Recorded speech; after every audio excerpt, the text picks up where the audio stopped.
Welcome on in, everyone, to the Ether's Elephant live stream. On today's show, we have Trunk Treasures, Alyssa Grenfell versus the ex-mormons.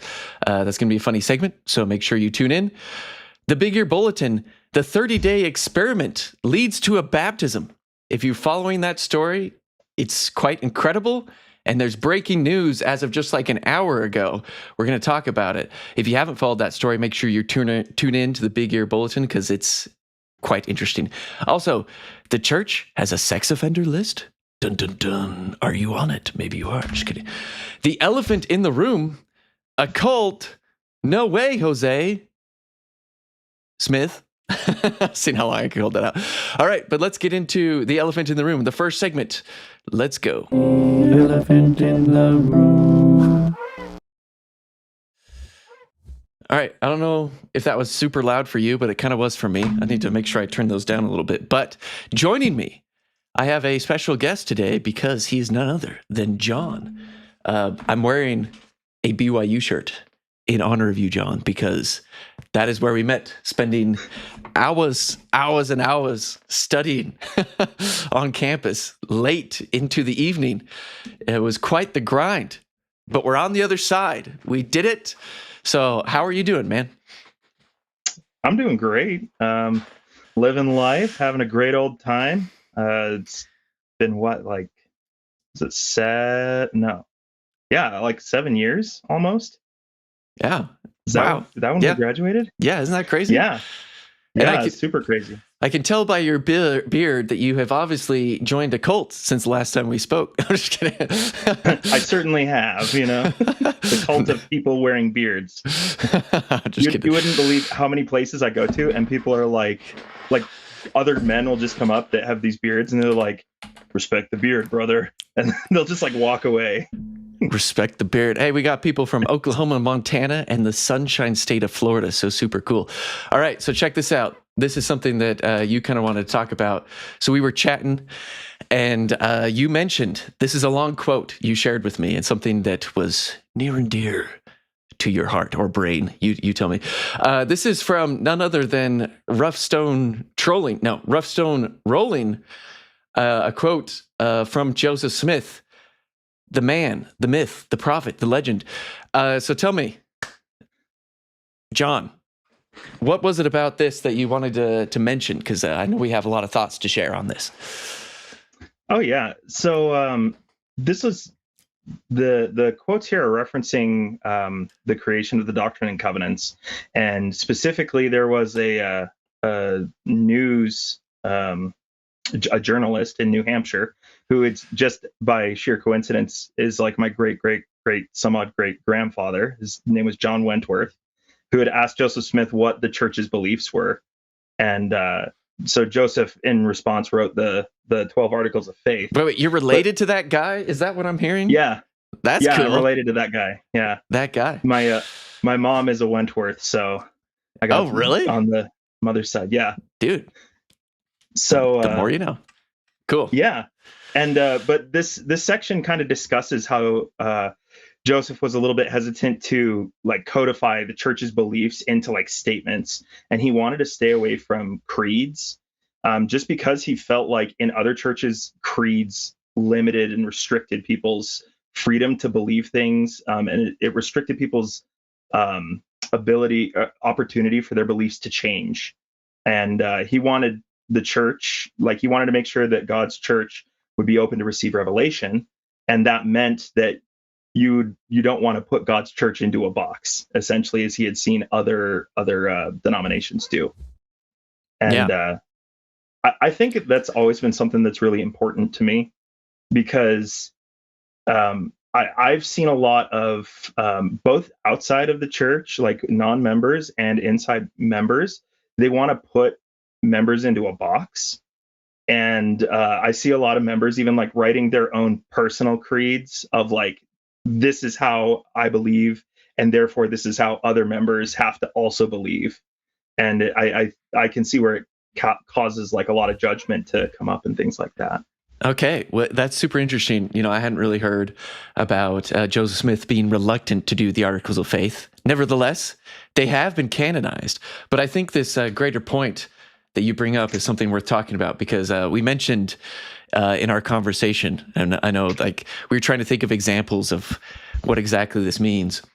Well, evolution. Right, could be one such example where I think the church really doesn't have like a strict, you have to believe in evolution being of the devil, or you have to believe in, you can choose to believe in evolution and accept that evidence. It's funny, evolution is always presented basically as like the most straw man argument of evolution, where like, wait, we came from monkeys. But this is what people think of when it comes to evolution. So is this an example of kind of what Joseph Smith was talking about, where there's room to believe in evolution and there's room to not believe in evolution, and it's not vital to the doctrine of the church? Or do you think this is a bad such example of kind of the box that Joseph Smith was afraid to build around people's beliefs?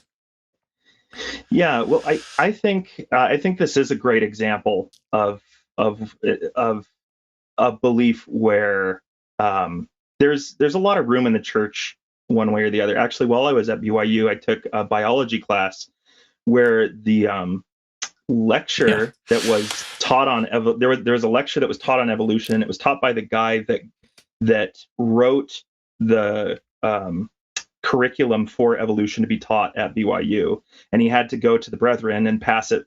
Wait, is this the guy who is now president of BYU Hawaii? No, I don't know. Oh, okay, because he taught biology at BYU. I took a class from him. I was dumb and ended up having to take 2 different versions of biology. I took biology 100 or whatever, and then later I was like, well, that was a waste, because for my, in our program we had to have like an emphasis. I had to take bio 130 for that emphasis, and anyway, I shouldn't have done that, wasted my time. But anyway, so I wonder if it was him. But anyway, keep going.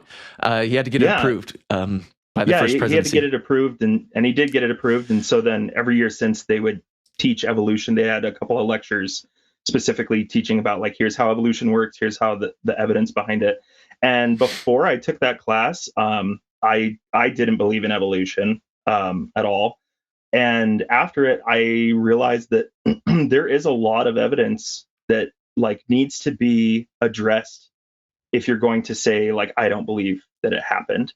And one of the things that the professor that was giving the lecture talked about was that there isn't anything. The conclusion he came to with the brethren is that there's nothing that says in the scriptures or in our doctrine or anything like that that says the evolution is not something that we can believe. Like, we have to discredit it. Like, there's nothing that says that. And that kind of like started me like looking at how many of the beliefs that I personally held were the result of like either folklore in the church, or the result of people just saying like, well, this is what you have to do, or such and such a prophet or apostle had said this thing, and how many of them were actually rooted in doctrine. And so like, this is, I think, absolutely, it's a great example of something where there's room for you to believe however you want. And, it's interesting because, the thing that's nice about our church, the Church of Jesus Christ of Latter-day Saints, is we don't believe in creation ex nihilo, which makes things like evolution be not a big deal. Because you can imagine if God created everything from nothing, then the question is, well, why on earth would he waste millions of years doing evolution? I can see why that's a hard pill to swallow. But for us, knowing that, he created things not out of nothing, but from existing things, and that doesn't have to be like, I know some people believe, we talked about this, like dinosaurs didn't exist on this planet and then like we're just brought in. It doesn't have to be like that, though. It could be, he's working within the constraints of life. He has like constraints on him. And that was the way to do it. Or, I mean, that's the fun thing too. There's all sorts of different varying beliefs within the Latter-day Saint belief system that work, and it doesn't require us to neglect or deny the evidence in evolution. But you could. and that's fine too. It's kind of the funny thing. Well, I think there's something really good that comes out of being able to have a freedom in like the periphery beliefs you have within the church, like on a personal level. Just because I think like one of the most central doctrines to the church is man's agency, and it is like one of the most valuable things that God like did as much as he could to make sure that our agency isn't infringed upon. And I think being allowed to believe these other things that in some instances they might be classified as like deep doctrine, but in other instances they might be a little bit more like feel like they're really important for someone to get an answer on, like evolution or something like that.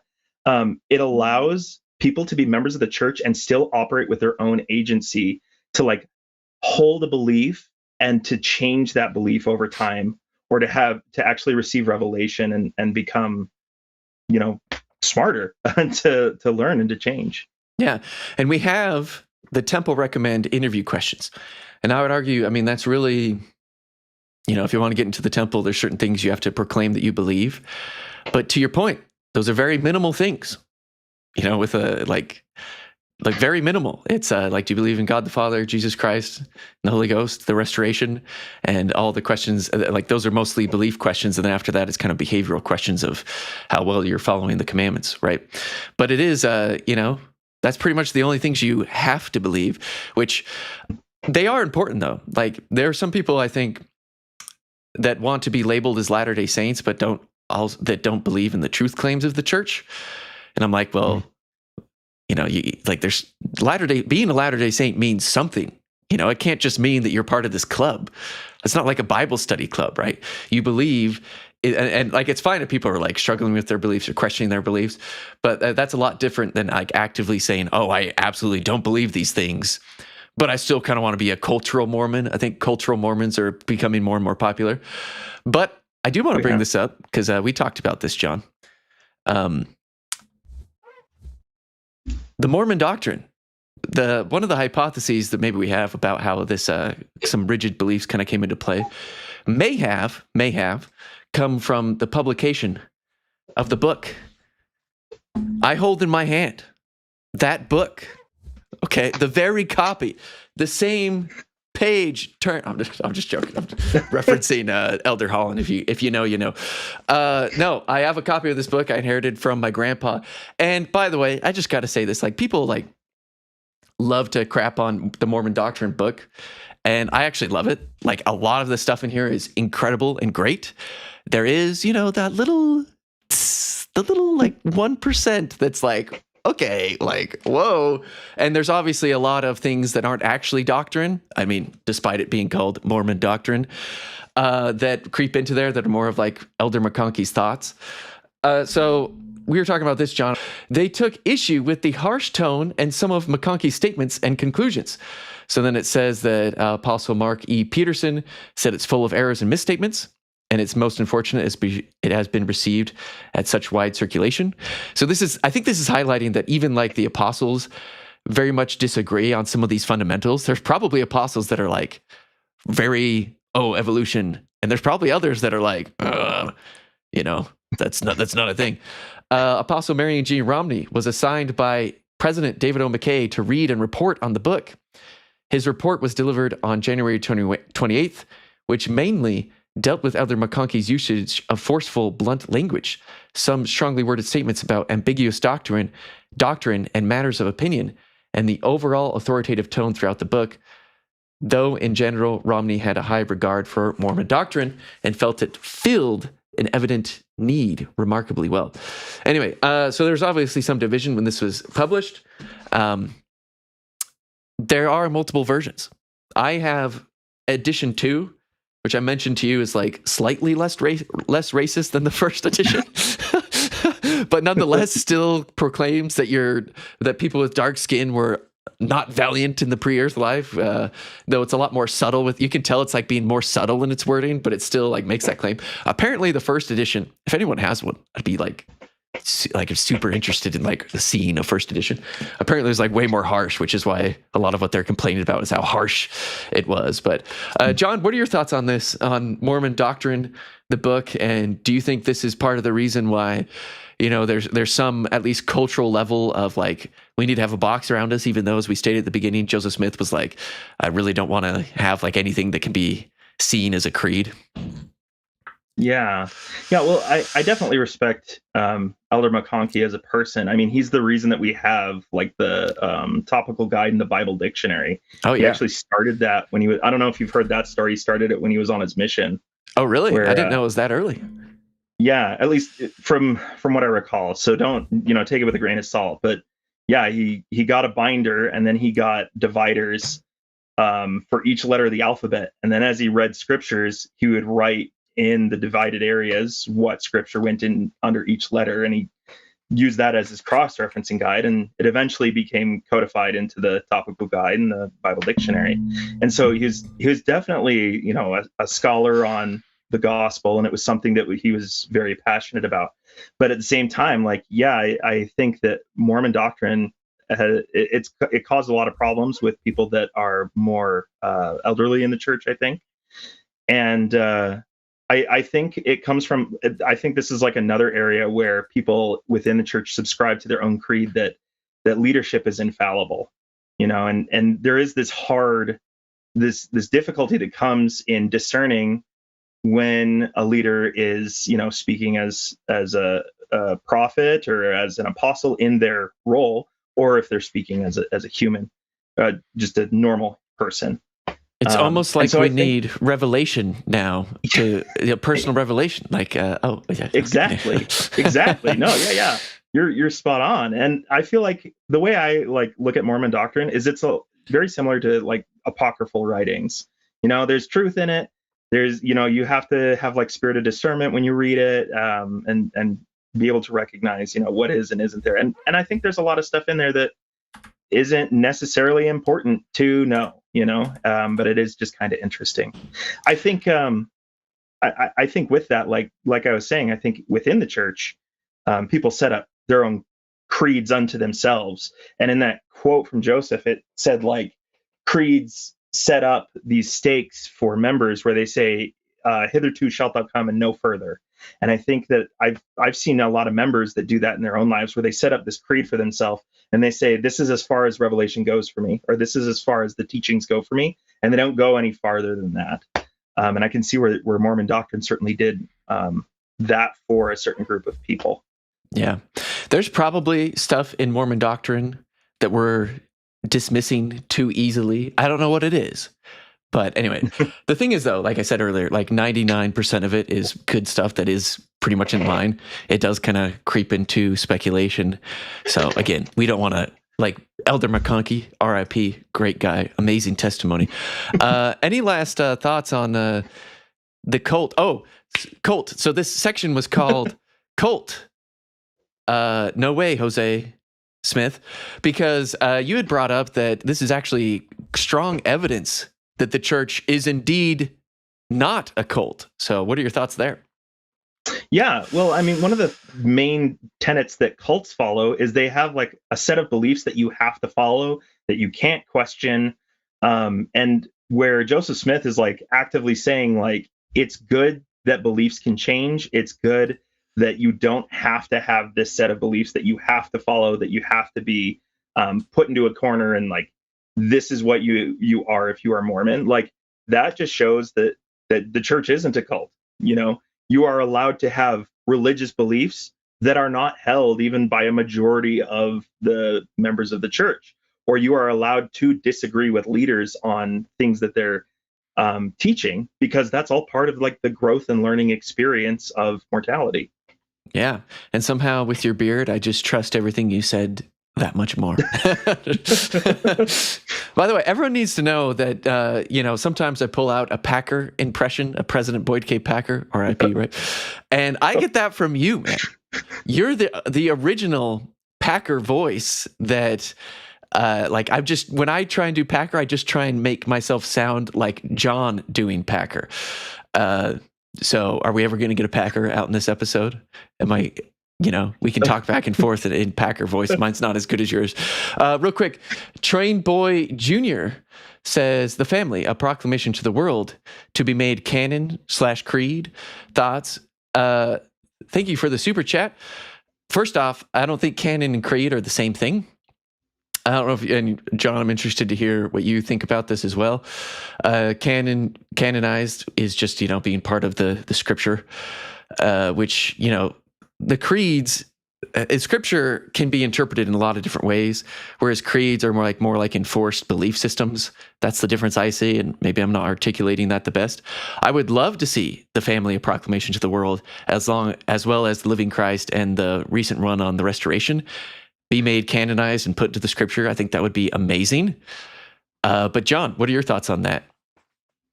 Well, yeah, I definitely would see the family proclamation to be canon. I mean, it was signed by all of the brethren at the time, and it's definitely the thing. I think one of the big determining factors whether or not something can or should be canonized is how well it holds up in supporting the rest of the doctrines of already canonized literature, I guess scriptures in this case. So for sure, I think there's definite argument to be made for it to be canonized. As far as creed, I don't know. I mean, I don't think that you have to believe the family proclamation in order to be a faithful member of the church. I think if you don't believe that that gender is something that is eternal and was a part of our premortal existence as well, I don't think that means that you don't get to have you don't get to progress in the church, that you don't get to be an upstanding member of the church, because I think that's that's a personal belief. It's not something that's necessarily founded in your belief in Jesus Christ as your savior. And I feel that's where the most important comparison needs to be made is how does this affect my relationship with Jesus Christ himself? And I think if it's something that draws you away from Jesus Christ and says, Jesus isn't your savior, Jesus is not the person that you need to listen to and follow, then I think that's something that is something that should be steered away from. And anyway, I think I kind of went off a little on a tangent there. No, you're good. And you picked one of the most controversial lines from the family proclamation to make your point. Which is funny. Yeah. The family proclamation should be doctrine of the church.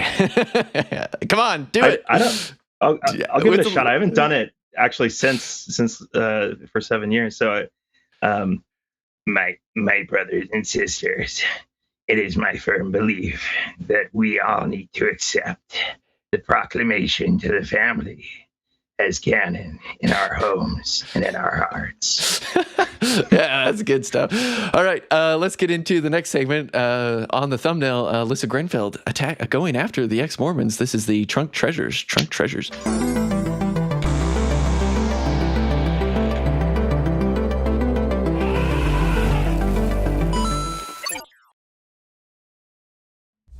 Okay, before we get into that, though, check this out, everyone.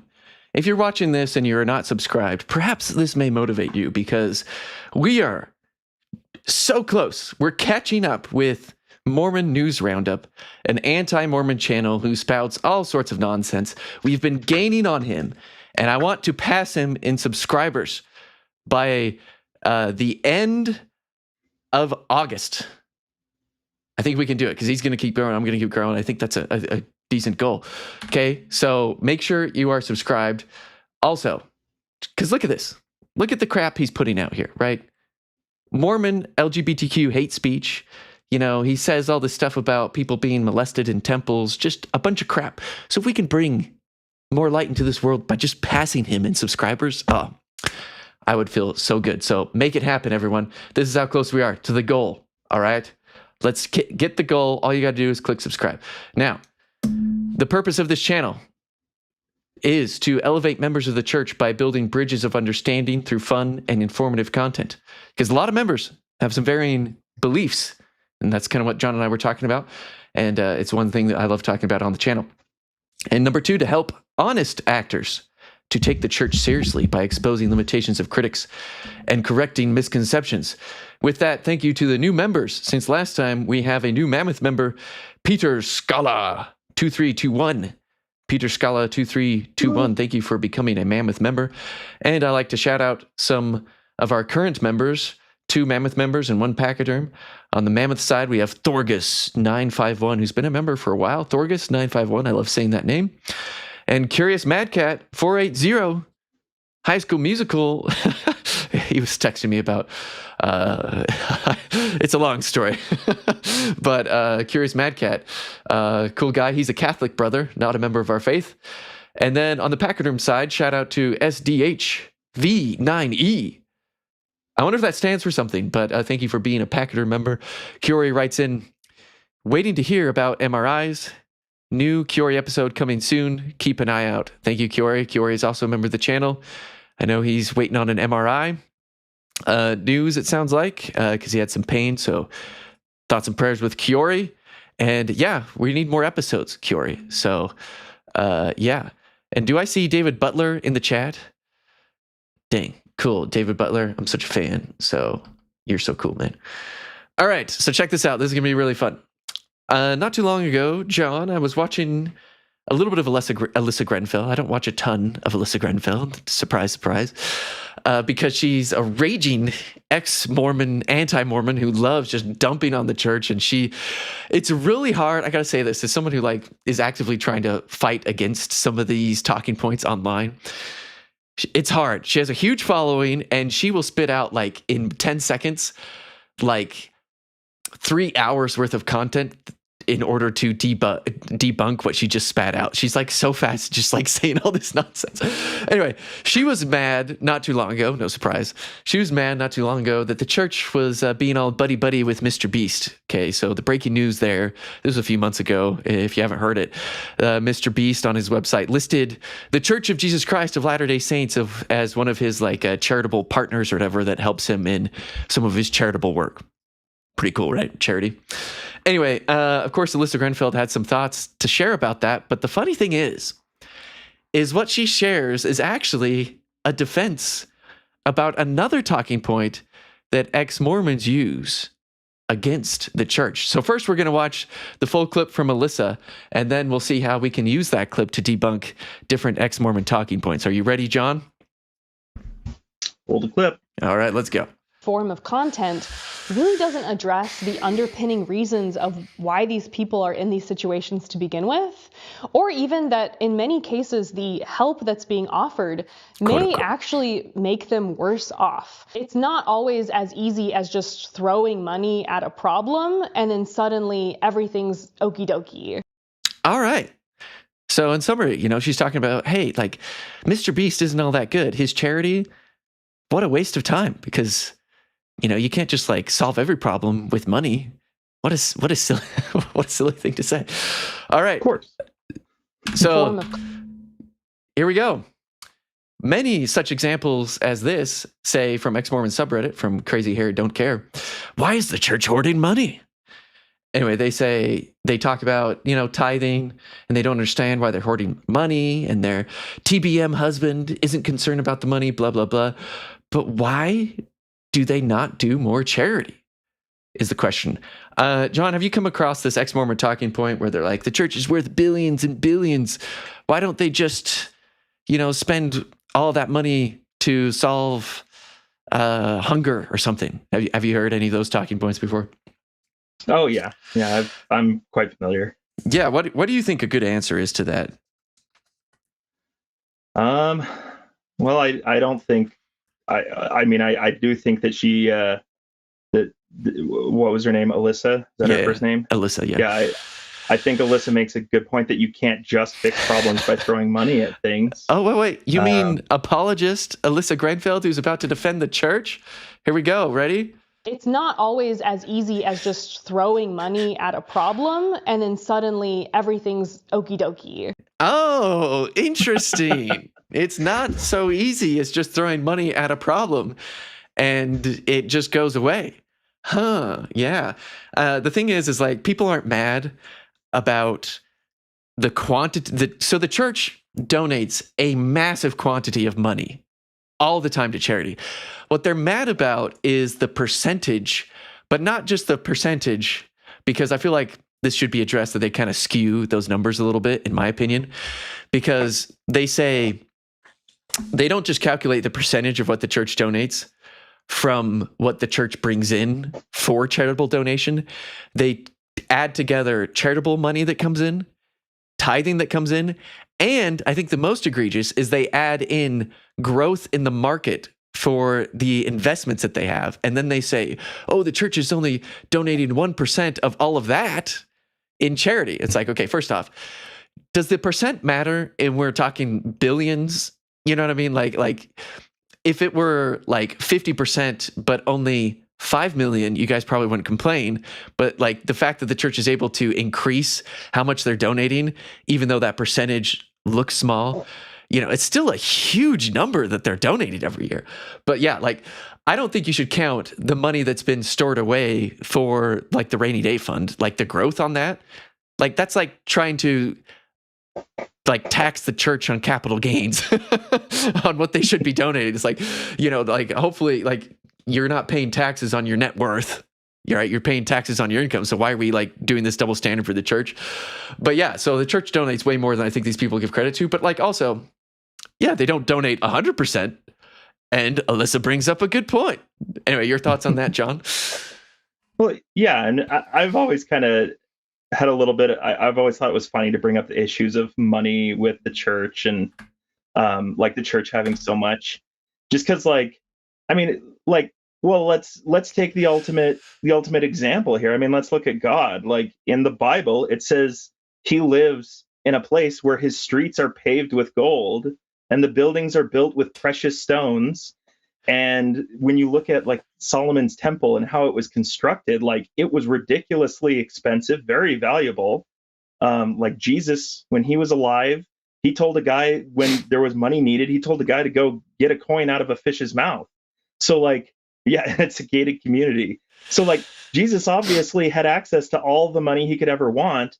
And yet like all God does is grant like measly prayers. He has all this wealth that he's hoarding, but like Yeah. he's not making everyone the best life that they could possibly like be having by the world standards. I don't know. It's just, it makes sense to me that if God's church was on the earth, that it would be very wealthy and that it would be able to have massive funds to expend for good. And I think that even if it's like a small percentage of what's of what they have is given, it's like you said, it's a massive amount. And it's the same way God works. God has way more than he gives us right now. But the idea is that we will have all of it in eternity. And so you don't need to worry about what little you're given now. So Yeah. that's my thought. Yeah. Okay. Check this out from Johnny Harris, big time YouTuber. He has this whole video about how the Mormon church, as he would call it, gained billions of dollars. And he had this to share that I thought we should share in this video. And then, of course, there's non-Mormons who are uncomfortable with this idea of a tax-free organization being able to just be a giant investment firm. Curious what you all think. I'm slightly biased in all this. All right. So he says, how dare a church, you know, not get all these tax benefits and be able to invest it? And I'm like, dude, okay, like if me and a couple people on the street decide to put a couple dollars together for whatever reason, like why is that anyone's business besides ours? You know, like I don't want the government coming in and like taxing a group of us. That's what the church is. It's a group of people with a similar belief system that we have all decided to do this with our money. It's none of your business, government. So stay out of it. But anyway, so he wants to know your thoughts. He said he's biased. What do you think about that and the tax-free exemption status of the church? How dare they hoard a bunch of money? I again, like the church didn't make the law.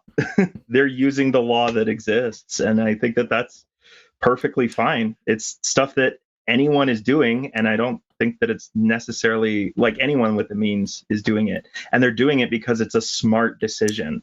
You know, Yeah. I don't think God wants people to make stupid decisions with money. You look at the parable of the talents, like God doesn't want you to make dumb decisions with your money. He wants you to make smart ones. And so I think it's totally fine. And the government, what are they going to do with that money?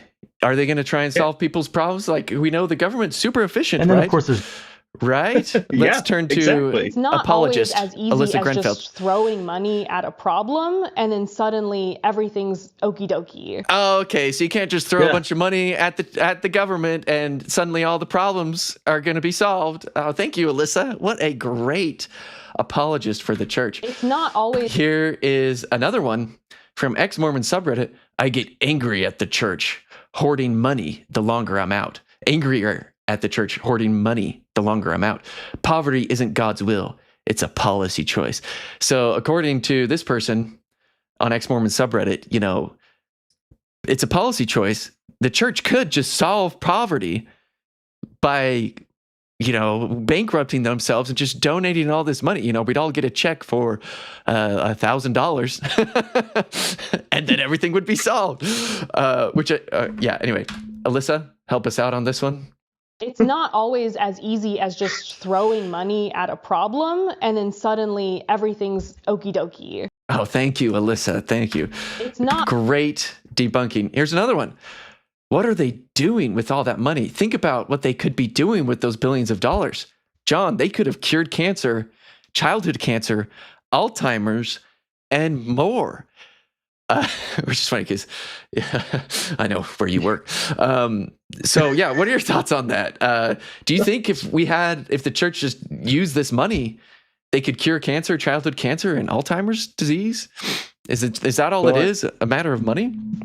No, because you can't solve problems by just throwing money at them all the time, especially these ones. You mean It's not always as easy as just throwing money at a problem and then suddenly everything's okie dokie. Oh, yeah, that's true. Which, by the way, It's not always we'll get to this one in a second. One thing that's interesting is I think the church is being very wise here. Everyone who's complaining about it, first off, again, this has to be stated again and again. They're never complaining about the raw number. They're complaining about the percentage. And it's like if the raw number keeps increasing, then it's none of your business how much the church actually has. The fact that they're increasingly donating more and more money to help people out and volunteer time is awesome. But people are assuming that the United States is just going to be prosperous forever. You know, they assume that the markets are just going to continue to grow up.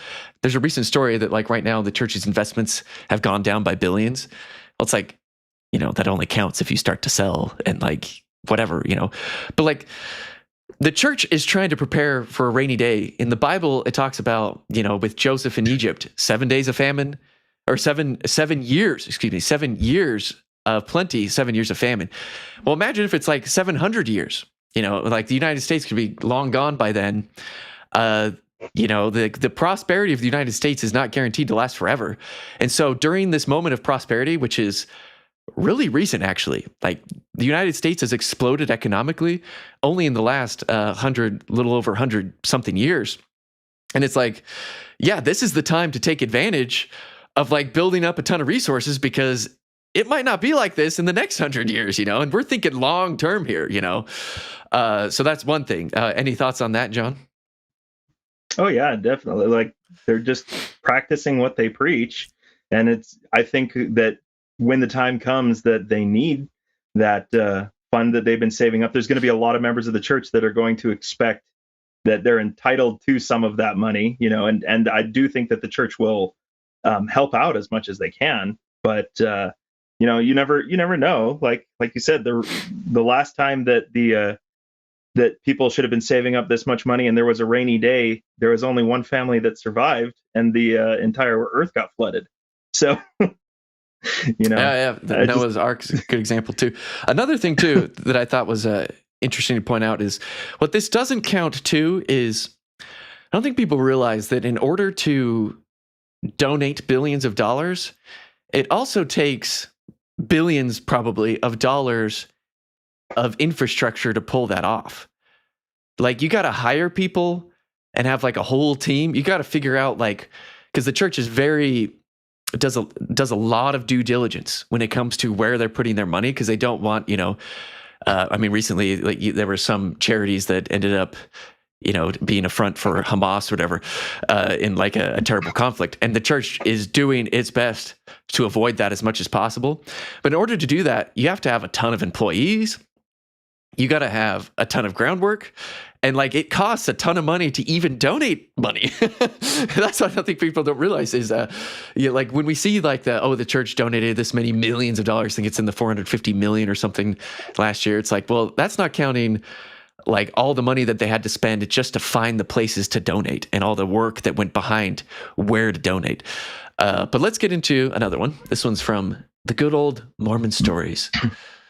Or at least we know that during the time he was there, the amount of money that was used out of the corpus or the investment funds to support charities is zero. The only place those monies went to was Beneficial Life bailout and to build the mall downtown. This money really could be used to really help people and change people's lives in a big way. Yeah. Potentially could change the world. Yeah. And instead it's just being hoarded. Cut off a little early there.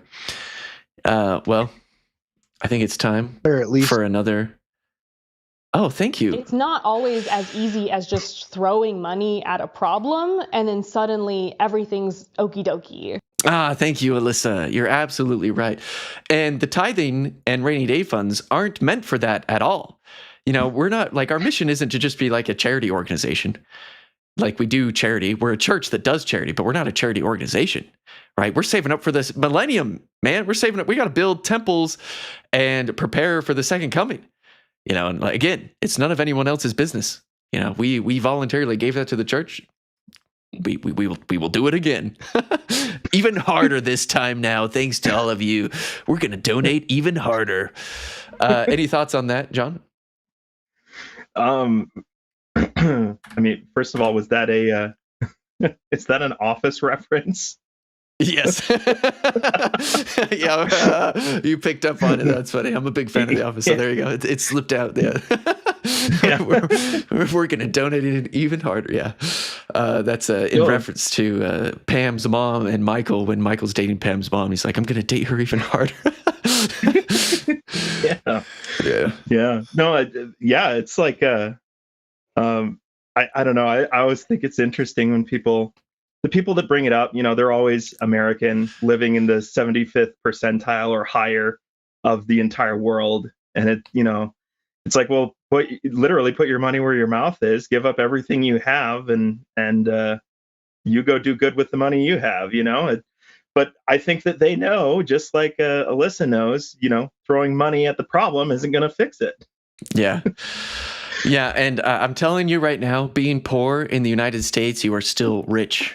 Very rich. In fact, compared to the history of the world, you are extraordinarily rich.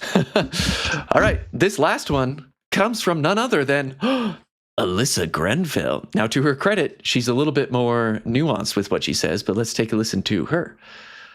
Like, well, they could do a lot with the money, but they're not going to save all the world's problems. Maybe they could start, Maybe they could start to save all the problems. Some problems they could solve with some of that money. I've also seen people say, well, if they spent all the money solving all the world's problems, then they wouldn't have any money left and then they couldn't do any good. Okay, don't send, all the money to all, people who are impoverished or people living with no food or water.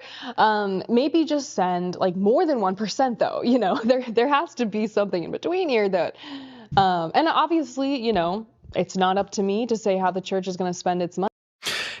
Again, that 1% is meant to kind of scare people, because if she would have said, maybe send more than $500 million, it would have sounded like way more petty. You know what I mean?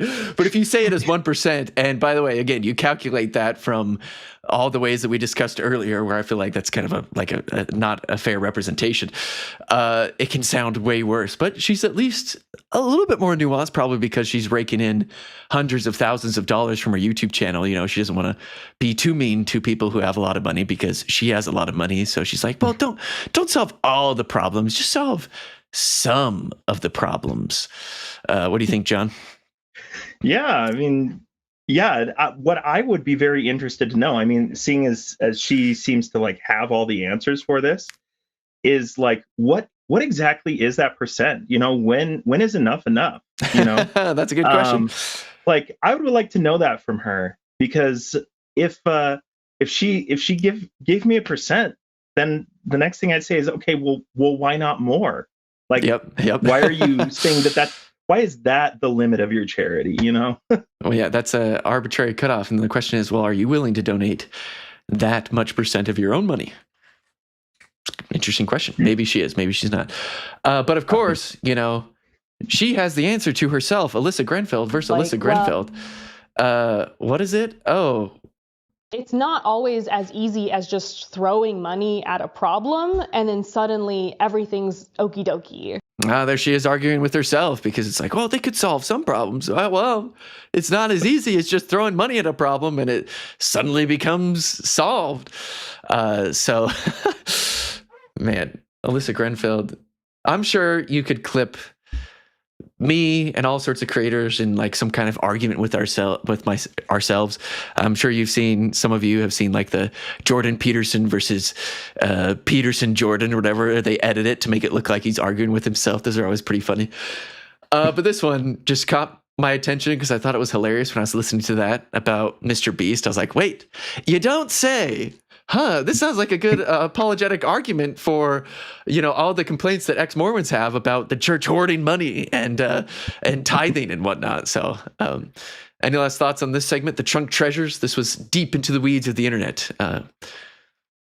Well, I just think that you can't solve problems by throwing money at them, and everything will be okie dokie. Amen. All right. Let's get into the last segment. This is the Big Ears Bulletin. Run.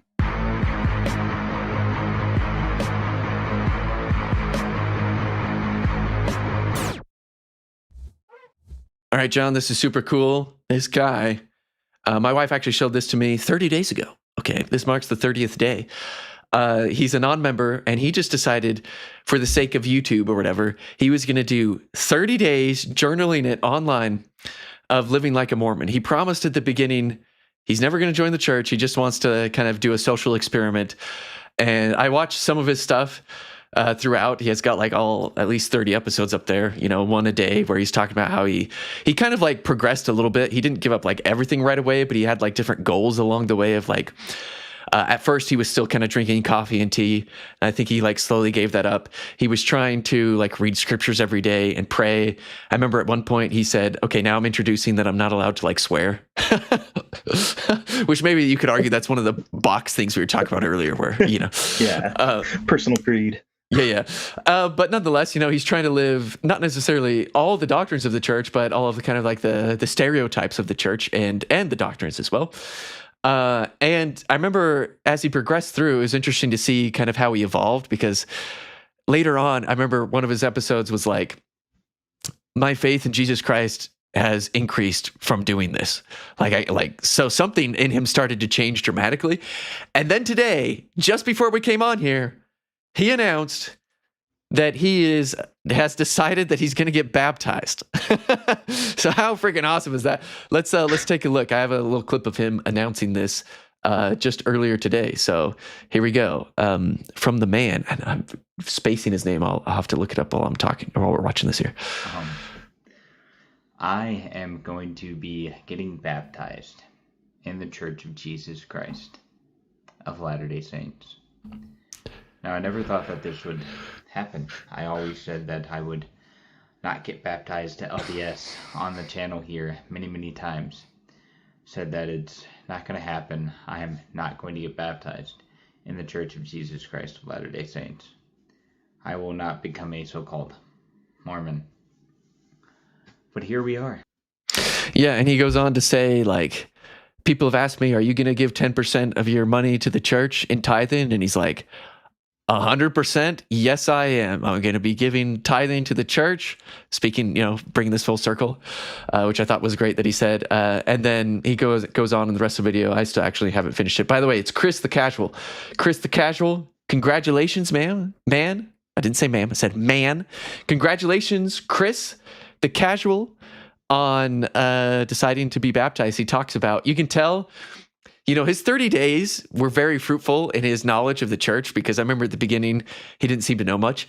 This last part, I guess praying every day and reading scriptures and like doing all the Mormon things. He attended church, I think, as well. Really, you could see how he changed. And he's talking about baptism in the absolutely correct way. He's saying that I'm doing this because I want to make a covenant with God and, get closer to him and make this promise with him. And it's just cool, man. But between him and the other guy, the 52 churches in 52 weeks, I don't know if you've heard that story. This other guy went to a different church every Sunday for a different Christian denomination, and he was recording it on YouTube.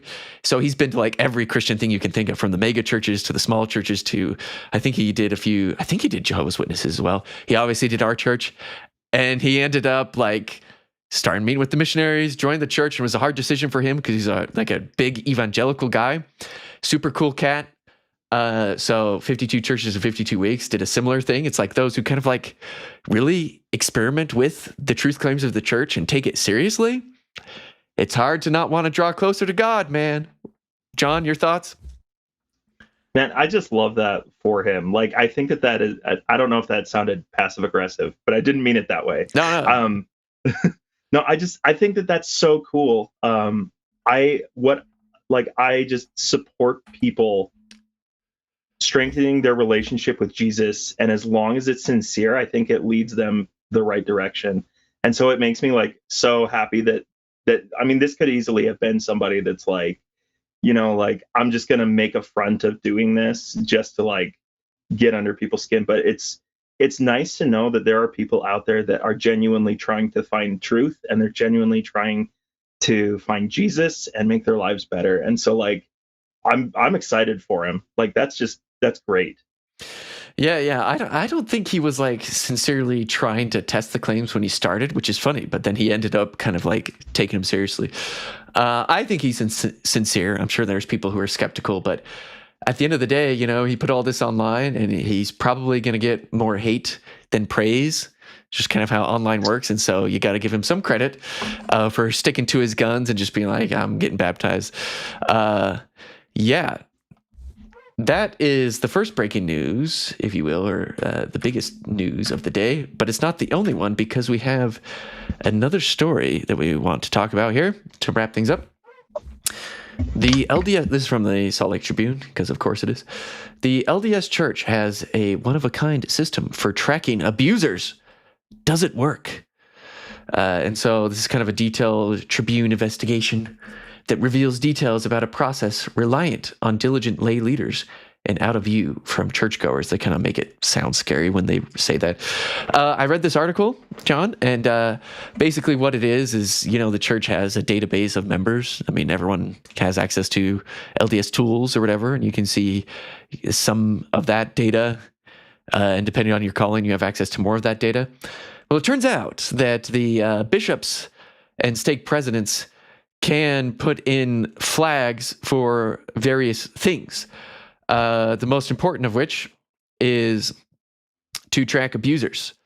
So if someone has been convicted of abuse, or there's like very, very strong reasons, I think it goes all the way up to the first presidency. I read this earlier today, and I don't remember that specific detail.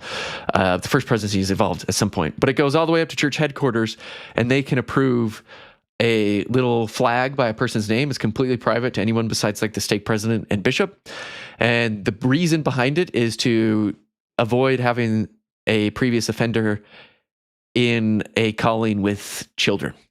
So you can imagine if someone like had sexual abuse charges in the past, we want them to come close to Christ, but, and we believe in full repentance, but also just to keep things safe, let's not have you in callings with the primary children or young people. Does this sound controversial to you at all, John? I could see where people might take issue with it. I think it makes sense, and I think it's a good thing to do. I think I could see where it would be controversial in the sense that, like you brought up, we believe in the atonement, like actually changing people and changing their lives. But I think it's also important to remember that we live in a fallen world, And so just because somebody repents, that doesn't mean that they're no longer in a fallen world and in a fallen state and can't make mistakes still. So I actually really like this. I could see a concern where something gets put in on accident or whatever, and it's just like never addressed, and now like, you know, your leaders are thinking things about you or people in your family that just like aren't true. I gotta admit, so I kind of wondered, I was like, oh my gosh, what if I accidentally have like a flag on my membership, you know, and I just don't know about it. I thought about that while I was reading this. It's like, what if, you know, you never know, like some flag happened at some point. Real quick, here's what it says from the article. According to the church's general handbook, annotations should be added when a person admits to or is found guilty of or liable in court for any of the following reasons. And I understand that like not every flag's the same. It just kind of, I think you can give like different flags, but these are what the types of flags that can be on there. Incest, sexual abuse of a child or youth, sexual exploitation, yada yada, involvement with child pornography, plural marriage is on there. So Brigham Young would have, a marker in his. Yeah, he'd be flagged. Adult sexual predatory behavior, embezzlement of church funds, stealing church property or church welfare abuse, threatening behavior, sexual, violent, or financial, or conduct that harms the church. And last, transitioning away from one's assigned sex at birth. Now that one, it might sound controversial, but you know, a lot of the ordinances in the temple are gendered. And if someone's moving from one ward to another and you don't know what their original gender is anymore because you can't tell, I've known problems in the past where someone in church records was accidentally put as a different gender than what they actually were because they had gone through a transition process. And so they had to be like, oh wait, like that person actually isn't eligible for receiving the priesthood because they're not actually male. And so that's, I think the I've seen a flag that I think that's what the purpose of that one is. But so those are the types of flags apparently that can happen, that can be on a stake president or bishop responsible for overseeing the people can like send it up to church headquarters and they have to approve it ultimately for these flags to appear. But I mean, the main article here is talking about sexual abuse and the church. So any thoughts on that, John? Yeah, I think those are all good things to track. I'm glad that they put in there like what it is that the flags actually are. I think the church is doing a really good job of being transparent. But I'm glad it's not stuff like, you know, took way too long bearing their testimony, or you know, yeah. Can you imagine? Or hasn't borne their testimony. Mormon doctrine over the pulpit, anything like that. Yeah. That's funny. It says in nearly all cases, they don't even consider it unless there's been a church disciplinary council. And then depending on what happens with that, they might request to have a flag there in case that person moves. You know, and I think the church is really nervous about, and not nervous, just like is really protective of kids. And it's like, yeah, you can be like forgiven of certain things for sure, but like there's certain like risks that it's not even worth taking on, you know? So like avoid, like being upfront about that is only supposed to help. Of course, this is like an imperfect system with imperfect volunteer people. So there's probably going to be mistakes. That's to be expected, right? That's how mortality goes. But all right, John, if people want to hear more President Packer, do you have a place that people can follow you? Or are you just like incognito, man? I mean, I have a Facebook account and a LinkedIn, and that's about it. All right. All right. Well, any last thoughts on any of this then, John? No, I think I really liked all the stuff that we discussed. I think it's I learned a lot from the news that you provided, and it's really, really cool. So thanks for having me on. All right. Well, thanks for being here. Thank you, everyone in the chat. This is the Ethers Elephant live stream. We'll catch you in the next one.